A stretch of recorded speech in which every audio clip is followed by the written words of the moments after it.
Hi గారు, welcome to our channel. ప్రస్తుతం మనతో పాటు దాము బాలాజీ గారు, సీనియర్ జర్నలిస్ట్ ఉన్నారు. వారితో ఒకసారి మాట్లాడదాం. సార్ నమస్కారం సార్. నమస్తే. సార్ భయ్యా సన్నీ యాదవ్ ప్రముఖ తెలుగు యూట్యూబర్. అతన్ని ఇప్పుడు పోలీసులు అరెస్ట్ చేయడం జరిగింది సార్. అంటే ఇతను వేరే దేశాలకు వెళ్లి ట్రావెలింగ్ చేసిన వీడియోలు పెట్టారు. ముఖ్యంగా పాకిస్తాన్‌కి వెళ్లి చేసిన వీడియోలు పెట్టడం జరిగింది. సో అందుకే అరెస్ట్ చేశామని చెప్తున్నారు. అయితే మామూలుగా జ్యోతి మల్హోత్రా కూడా ఇదే కేసులో అరెస్ట్ చేశారు. మరి దానికి ఏమైనా సంబంధం ఉందా? మరి విదేశాలకు వెళ్లే యూట్యూబర్ల మీద ఇప్పుడు ఫోకస్ పెట్టారా? వాళ్ళని అరెస్ట్ చేస్తున్నారా? మరి ఇంకెవరైనా డేంజర్‌లో ఉండే అవకాశం ఉందా సార్? మనకి ఇప్పుడు లేటెస్ట్ గా భయ్యా సన్నీ యాదవ్ యూట్యూబర్ అరెస్ట్ అయ్యాడు. అసలు ఎందుకు ఈ స్థాయిలో ఫోకస్ పెడుతున్నారు మన ఇండియన్ ఇన్వెస్టిగేటివ్ ఏజెన్సీస్ అంటే ఆపరేషన్ సింధూర్ తర్వాత ఒక టెన్స్ వాతావరణం అయితే పాకిస్తాన్కి ఇండియాకి మధ్య ఉంది. సో అసలు పాకిస్తాన్ నెట్వర్క్లన్నింటినీ బ్రేక్ చేయాలని సీరియస్గా తీసుకున్నట్టుగా అర్థమవుతుంది. ఒకటి టెర్రర్ నెట్వర్క్ అంటే స్లీపర్ సెల్స్ టెర్రర్ నెట్వర్క్, రెండవది ఎప్పుడూ లేనంతగా ఎస్పినోజ్ యాక్టివిటీ. ఎస్పినోజ్ అంటే గూఢాచర్య కార్యక్రమాలని ముందుగా బ్రేక్ చేయాలి. ఎక్కడ వాళ్ళ నెట్వర్క్ అంతా కూడా బ్రేక్ చేయాలి. ఇండియన్సే కొంతమంది ద్రోహులుగా మారి పాకిస్తాన్కి సమాచారం చేరవేస్తున్నారు అనేది బయటకు వచ్చిన తర్వాత దాని మీద ఎక్కువగా ఫోకస్ చేస్తుంది. ఇటు ఏటీఎస్ యాంటీ టెర్రరిస్ట్ స్క్వాడ్ కానీ, ఇటు ఎన్ఐఏ నేషనల్ ఇన్వెస్టిగేటింగ్ ఏజెన్సీ కానీ, వీళ్ళిద్దరూ ఈ రెండు సంస్థలు ప్రధానంగా దీని మీద ఫోకస్ పెడుతున్నట్టుగా అర్థమవుతుంది. ఈ క్రమంలో ఆల్రెడీ ఒక 15 to 20 మెంబర్స్ అరెస్ట్ అయ్యారు. ప్రముఖ యూట్యూబరు, వ్లాగరు, ట్రావెల్ వ్లాగరు జ్యోతి మల్హోత్రా, గజాల, తర్వాత మన ఢిల్లీలో ఒక అతను అరెస్ట్ అయ్యాడు. వాళ్ళ భార్య సెకండ్ వైఫ్ పాకిస్తాన్లో ఉంది కాబట్టి మాటికి వెళ్ళి రావడం జరుగుతుంది. అట్లాగే రాజస్థాన్ నుంచి కాశ్మీర్లో పహల్గామ్లో 17వ తేదీ వరకు పనిచేసిన, అంటే 22 అటాక్ జరిగితే 17 వరకు అక్కడ పనిచేసిన సిఆర్పిఎఫ్ జవాన్ని అరెస్ట్ చేశారు. ఇలాగా అక్రాస్ ద ఫీల్డ్స్ చాలామందిని అరెస్ట్ చేస్తున్నారు. ఓన్లీ యూట్యూబర్స్ మీద ఏమీ ఫోకస్ చేయట్లేదు, అందరి మీద చేస్తున్నారు. అంటే పాకిస్తాన్కి ఏ లింక్స్ ఉన్నా కూడా ఈ మధ్య కాలంలో తరచుగా ఎవరు వెళ్తున్నారు, వాళ్ళ లింక్స్ ఏంటి, ఎందుకు వెళ్తున్నారు, వాళ్ళకి ఏమన్నా పాకిస్తాన్ నుంచి డబ్బులు వాళ్ళ అకౌంట్లో పడిందా, ఇవన్నీ జనరల్గానే పెడుతున్నారు. ఇందులో కొంతమంది మీద డౌట్ వచ్చినప్పుడు వాళ్ళని అదుపులోకి తీసుకుంటున్నారు. అవి కొంత ప్రైమా ఫేస్ ఎవిడెన్స్ ఉందనుకుంటే వాళ్ళని కోర్టుకు పెడుతున్నారు, అరెస్ట్ చేస్తున్నారు. ఇది ప్రాసెస్ అన్నమాట. సో ఇప్పుడు జ్యోతి మల్హోత్రా ఆమెదైతే ప్రైమా ఫేస్ ఎవిడెన్స్ కనబడింది. పాకిస్తాన్ వాళ్ళతో సంబంధాలు ఉన్నాయి అమ్మాయికి. ఇక్కడ కూడా ఢిల్లీలో పాకిస్తాన్ హై కమిషన్ దాంట్లో పనిచేసే మంజుమ్మల్ అనే అతనితో, తర్వాత డానిష్ అనే అతనితో, వీళ్ళతో సంబంధాలు ఉందనేది ప్రూవ్ అయింది కాబట్టి ఆమెను కోర్టుకు పెట్టి జైలుకి పెట్టారు. సో ఇప్పుడు బన్నీ సన్నీ యాదవ్ ఈ అబ్బాయిని నిన్న చెన్నై ఎయిర్పోర్ట్లో అరెస్ట్ చేసినట్టుగా తెలుస్తుంది. ఈ అబ్బాయి చాలామందికి పాపులర్ ఇక్కడ. ఎందుకంటే బన్నీ సన్నీ యాదవ్కి ఈ మన నాన్ వేష్కి పడదు. వాళ్ళిద్దరు గొడవ వల్ల ఇద్దరు కూడా పాపులర్ అయ్యారు. ఇద్దరు బండబూతులు తిట్టుకుంటూ ఒకరి మీద ఒకరు పోస్టులు పెట్టుకున్నారు. ఎందుకంటే ఒక రకమైన కాంపిటీషన్ ఉంది ఇద్దరికి. ఆ అబ్బాయి ట్రావెలర్, ఈ అబ్బాయి ట్రావెలర్. కాకపోతే ఈ అబ్బాయిది ఒక యూనిక్ స్టైల్ ఉంది. బన్నీ సన్నీ యాదవ్ అనే అబ్బాయిది. ఇతనిది బేసిక్గా ఏమంటే తెలంగాణలో మన సూర్యాపేట దగ్గర నూతన్కల్ అనే ఒక ఊరు. అక్కడ వీళ్ళ నాన్న ఫార్మసీ నడుపుతాడు. Middle class family. వీళ్ళ బ్రదర్ కూడా భయ్యా కళ్యాణ్ యాదవ్, అబ్బాయి మంచి ప్రొఫెషనల్ కబడ్డీ ప్లేయర్. ఇతను ఏంటంటే 2017 ఆ ప్రాంతంలో బైక్తో చిన్న ట్రావెల్ చేయడం, 100 కిలోమీటర్లు 150 కిలోమీటర్లు ట్రావెల్ చేసి యాక్షన్ కెమెరాతో ఆ వీడియోలు పెట్టడం. అంటే ఒక అడ్వెంచర్ ట్రావెల్ అనే ఒక ఫార్మేట్ని ఇతను ఎంచుకున్నాడు. ఆ భయ్యా సన్నీ యాదవ్ అనే ఛానల్ పెట్టాడు 2017లో. తర్వాత వాళ్ళ ఫాదర్కి హెల్త్ ప్రాబ్లం వల్ల కొంత గ్యాప్ వచ్చింది. మళ్ళీ 2018లో ఫస్ట్ అరకు వరకు వెళ్ళడం, 2300 కిలోమీటర్లతో ఆ ట్రిప్పు పెట్టడం, దానికి మంచి రెస్పాన్స్ రావడం. అక్కడి నుంచి అబ్బాయి దేశంలో ఉండే అనేక ప్రాంతాలు, దాని తర్వాత విదేశాలకు వెళ్ళడం, విదేశాలకు కూడా బైక్ ట్రిప్పులు వెళ్ళడం, ఇది మొదలుపెట్టాడు.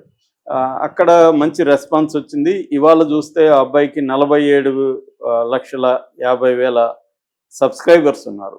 ఇది మంచి రికార్డ్ అని చెప్పచ్చు. 47 లక్షల పైన సబ్స్క్రైబర్లు ఉండడం అనేది మాటలు కాదు. అట్లాగే దాదాపు 1400 వీడియోలు ఇప్పటి వరకు అతను దాంట్లో అప్లోడ్ చేశాడు. సో అందులో లక్షల్లోనే అతను వ్యూస్ అంతా కూడా వెళ్తున్నాయి. సో ఇప్పుడు ఏమైందంటే ఇతను దుబాయ్లో ఉన్నాడు యాక్చువల్గా. ఏది మన పాకిస్తాన్కి ఇండియాకి వారు సందర్భంలో దుబాయ్లో ఉన్నాడు. ఈ లోపల ఇక్కడ ఏమైంది, ఈ ముందు నుంచి కూడా నాన్ వెజ్కి తనకు పడదు కాబట్టి నాన్ వెజ్ తనకి ఎవడెవడైతే పడరో వాళ్ళు బెట్టింగ్ యాప్లు ప్రమోషన్ చేస్తున్నారని గోల చేయడం మొదలుపెట్టాడు. ఈ గోల మెల్లమెల్లగా పెరిగి మన సజ్జనార్ ఎంటర్ అయ్యాడు. సజ్జనార్ ఎంటర్ అయ్యి ఎవరెవరు యూట్యూబర్స్ పెడుతున్నారో వాళ్ళ మీద అంతా కేసులు పెట్టమని పోలీసులకు చెప్పాడు. అలాగా ఇతని మీద సూర్యాపేటలో ఈ నూతనకల్లు పోలీస్ స్టేషన్లో ఒక కేసు నమోదైంది. కేసు నమోదైన అట్లాగే మన ఇంకొక దగ్గర కూడా హైదరాబాద్లో మియాపూర్లో కూడా కేసు నమోదైంది. సో ఇలాగా కేసులు నమోదైనప్పుడు ఇతన్ని పిలిపిద్దామని నోటీసులు ఇద్దామని చూస్తే ఇతను లేడు, విదేశాల్లో ఉన్నాడని తెలిసింది. దాంతో ఇతని మీద లుకౌట్ నోటీసులు జారీ చేశారు. సో ఇది బేసిక్ కేసు.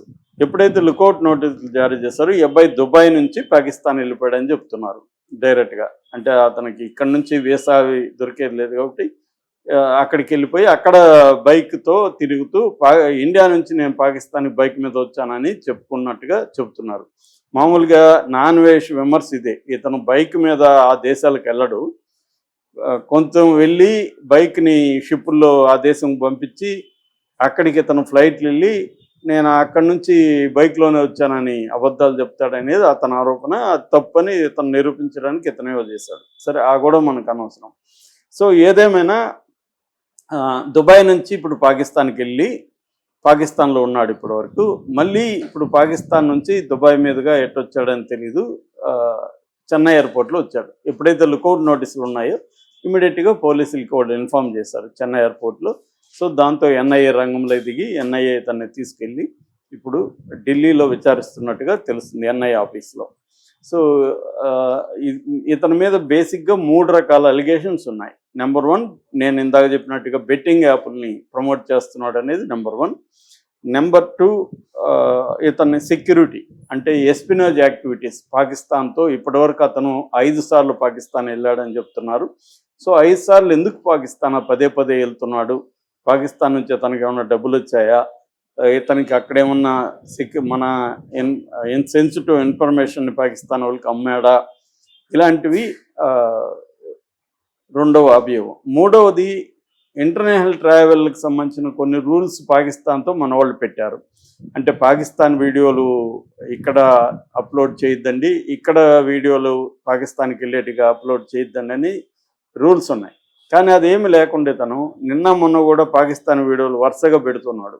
నేను వాఘా బార్డర్లో ఎలా వెళ్ళాను, నన్ను అక్కడ ఎట్లా ఆపారు, పాకిస్తాన్లో ఏం జరుగుతుంది, ఇవన్నీ పెడుతున్నాడు. అంటే ఒక పక్క పాకిస్తాన్కి ఇండియాకి వారుండి పాకిస్తాన్ పేరు వింటేనే బగ్గుమంటున్నారు. చివరికి మైసూర్ పాక్లో పాక్ ఉందని చెప్పి దాన్ని కూడా మార్చేసే అంత ఉన్మాదం ఇక్కడ ఉన్నప్పుడు ఈ అబ్బాయి దాన్ని ఆలోచించుకోకుండా ఇతనేమనుకుంటాడు, ఇప్పుడే పెడితే మన వ్యూస్ ఎక్కువ వస్తాయనుకొని పెట్టాడు. అది కొంత సాహసమే అని చెప్పాలి. దాంతో ఏమైందంటే చాలామంది వీడికి బుద్ధి రాలేదు, వీడు ఇప్పుడు పాకిస్తాన్ పొగుడుతూ వీడియోలు పెడుతున్నాడు, ఇక్కడ ఇతన్ని సంగతి చూడండి అని. ఎప్పుడైతే జ్యోతి మల్హోత్రా అరెస్ట్ అయిందో ఇమీడియట్గా ఇతన్ని సిబిఐకి తర్వాత ఎన్ఐఏకి పోలీస్ డిపార్ట్మెంట్లకి ట్యాగ్ చేస్తూ చాలామంది పోస్టులు పెట్టడం మొదలుపెట్టారు. దాంతో ఇతని మీద ఎన్ఐఏ కూడా నిఘా పెట్టింది. సో ఇప్పుడు ఇతన్ని అరెస్ట్ చేశారు. దీని మీద ఈరోజు మార్నింగ్ లేకపోతే నైట్ వాళ్ళ ఫ్రెండ్ ధీరజ్ అనుకుంటా అబ్బాయి పేరు, ఆ అబ్బాయి చెర్రీ అనే ఒక అబ్బాయి వీడియో పెట్టాడు. ఆ అబ్బాయి ఏమంటాడంటే అతన్ని అరెస్ట్ చేసింది వాస్తవమే కానీ వాళ్ళు అరెస్ట్ చేసినట్టు వాళ్ళ అమ్మ నాన్నకి చెప్పాలి కదా, చెప్పలేదు, ఎక్కడ పెట్టుకున్నారో తెలీదు, మాకు ఆందోళనగా ఉంది, అతను ఏమి నేరాలు చేయలేదు, సో ఎన్ఐఏ ఇలా చేయడం కరెక్ట్ కాదు, పేరెంట్స్కి చెప్పాలి అనేది అతను చెప్తున్నాడు. అది కరెక్టే పాయింట్. ఎవరిని అదుపులోకి తీసుకున్నా వాళ్ళ పేరెంట్స్కి చెప్పాల్సిన అవసరం ఉంది. ఎన్ఐఏ అయినా సిబిఐ అయినా ఎవరైనా అతను ఎంత ద్రోహం చేసినాడని అభియోగం ఉన్నా మన దేశంలో చట్టం ఉంది కాబట్టి చట్ట ప్రకారం వెళ్ళాలి. చట్ట ప్రకారం పేరెంట్స్కి ఇన్ఫామ్ చేయాలి. అతనికి హక్కులు ఆటోమేటిక్గా ఆరోపణలు చేసినంత మాత్రాన హక్కులు వెళ్ళిపోవు. అతను ప్రూవ్ అయ్యే వరకు అతను నిర్దోషిగానే పరిగణించాలి. సో ఆ చెర్రీ చెప్పిన పాయింట్లో వాస్తవం. రెండో పాయింట్ చెర్రీ ఏం చెప్తున్నా అంటే మీడియాకి ఉపదేశిస్తున్నాడు. మీడియా వాళ్ళు ఎందుకు అతన్ని బయట పెట్టారు, అతని కేసులో అతను నేరస్తుడు కానప్పుడు అతని బయటికి రాకూడదని ఇతను వాదిస్తున్నాడు. మరి ఇతనికి బేసిక్ కాన్స్టిట్యూషన్ చట్టం తెలిసినట్లేదు. ఈ చెర్రీ అనే అబ్బాయికి ఎవరిని అరెస్ట్ చేసినా ఫలానా అభియోగాల మీద అరెస్ట్ చేసామని చెప్పొచ్చు, మీడియా కూడా చెప్పొచ్చు. మీడియా చెప్పకూడదని ఏం లేదు. రెండోది అతను దోషం తేలే వరకు బయట పేరు చెప్పకూడదు అంటాడు ఇతను. ఎవరు చెప్పారు ఇతనికి పేరు చెప్పకూడదని? మనం ప్రపంచంలో అనేక చోట్ల చూస్తూనే ఉన్నాం కదా మన ఇండియాలో. సో ఇప్పుడు అరెస్టులంతా ఇప్పుడు పోసాన్లు, వంశీలు వీళ్ళంతా అరెస్టులు రోజు ఎందుకు వస్తున్నాయి? వాళ్ళు ఏమి నేరాలు చేశారని ప్రూవ్ అయిందా? జగన్ ప్రూవ్ అయిందా? జగన్ మీద ఎందుకు వస్తున్నాయి? చంద్రబాబు అరెస్ట్ చేశాడని ప్రూవ్ అయిందా? కాబట్టి ఇక్కడ ఏంటంటే అరెస్టు అయినాక కోర్టులు దాన్ని ఓపెన్గా డిస్కస్ చేస్తాయి. కోర్టు ఇప్పుడు లైవ్లో కోర్టు డిస్కషన్స్ అంతా వస్తున్నాయి. ఇతనికి ఏమీ తెలియనట్టుగా లేదా అమాయకత్వం నటిస్తున్నాడా లేదా తెలియదు నాకైతే, కానీ మీడియా మీద విరుచుకుపడుతున్నాడు. అంటే మీడియా దేశద్రోహి అని పెడుతున్నారు. సో ఇతను పోనీ ఈ ఛానల్లో చూస్తే అక్కడే మనం ఇతని వీడియో కిందనే 3 వారాల కింద ఏం పెట్టాడు తెలుసా? పిచ్చి కుక్క అన్వేష్ మీద ఎఫ్ఐఆర్ అని పెట్టాడు. మరి అన్వేష్ ప్రూవ్ అయిందా శిక్ష? ఇతను ఎలా పెడతాడు పిచ్చి కుక్కని? అంతకుముందు అసలైన స్కామర్ నా కొడుకు అన్వేష్ అని పెట్టాడు.